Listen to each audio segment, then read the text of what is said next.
المكتب التعاوني للدعوة والإرشاد وتوعية الجاليات بأبها. الحمد لله رب العالمين والصلاة والسلام على رسوله الكريم اما بعد. محترم عزتمندو، د اسلام بنیاد د پنځو خبرو باندې دی چې د اسلام ارکان هم ویل کیږي، او دا ډېر ضروری خبره ده چې منګه د خسته دین د خپل دین د اسلام ارکان دا منګ زده کو او دا بناګانی منګ زده کو.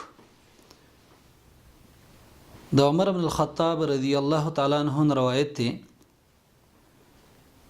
فرمایي چې موږ د رسول الله صلی الله علیه وسلم سره یو ورځ ناسو، نحن جلوس عند رسول الله صلی الله علیه وسلم ذات یوم اذ طلع علينا رجل شدید بیاض الثياب شدید سواد شعر.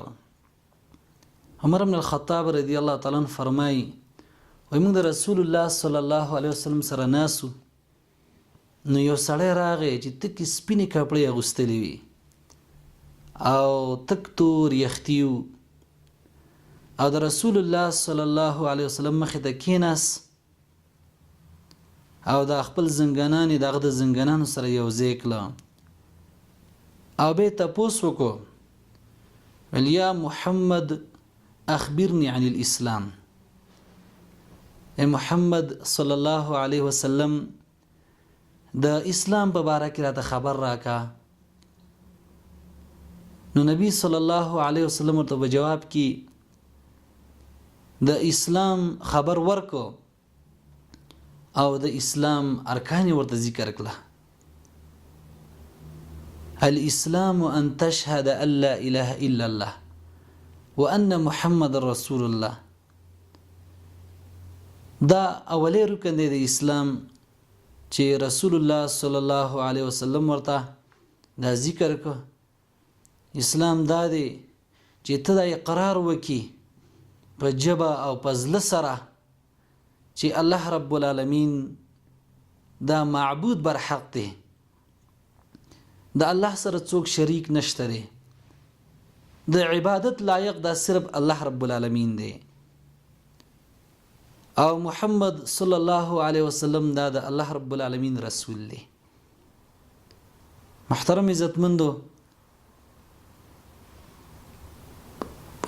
لا اله الا الله محمد رسول الله دا یو اهمه کلمه ده چې کله یو سړی چې هغه غیر مسلم یا اسلام ته داخليږي نو دا کلمه به وایي، دا اقرار به کوي، نو دا به مسلمان کیږي.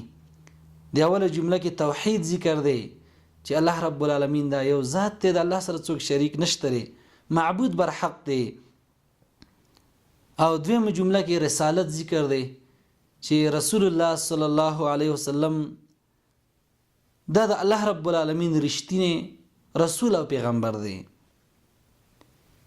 دویم ورته ذکر کو، دویم رکن د اسلام وتقیم الصلاه، د منځ پابندي کوه، منځ ادا کول او د منځ پابندي کول دا دویم رکن دی. محترم عزتمندو، کله چې موږ دا اقرار کړی د لا اله الا الله د محمد رسول الله، نو بیا موږ باندې دا منځ لازمي دی، دا د اسلام د ارکان نه دویم رکن دی.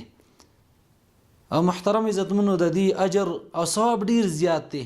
الله رب العالمین په قران کریم کې په ډېر ځایونو کې دا فرمایلی چې د منځ پابندي کوئ، منځ ادا کوئ.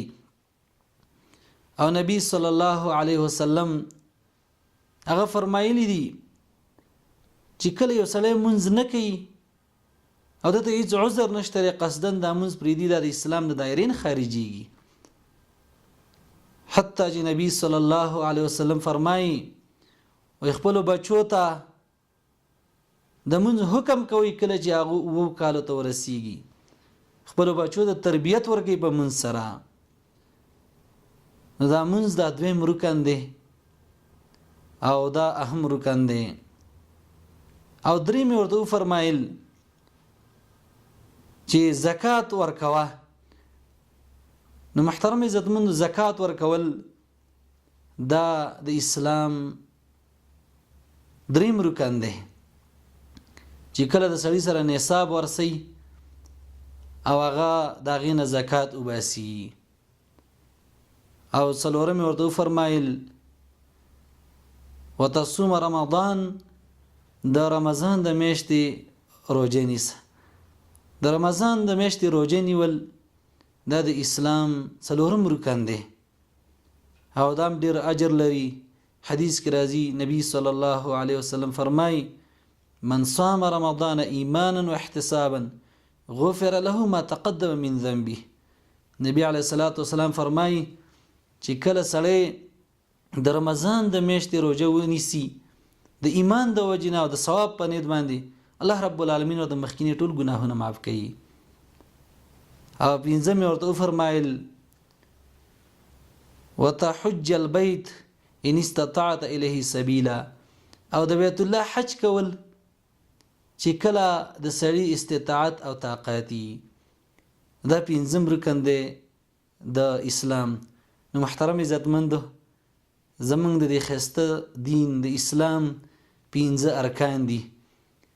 اول نمبر لا اله الا الله محمد رسول الله اقرار کول، دویم منځ ادا کول، او دریم زکات ورکول، څلورم د رمضان د میاشتې روژه نیول، او پنځم د بیت الله حج کول. وصلی الله علی خیر خلقه محمد و آله و اصحابه اجمعین.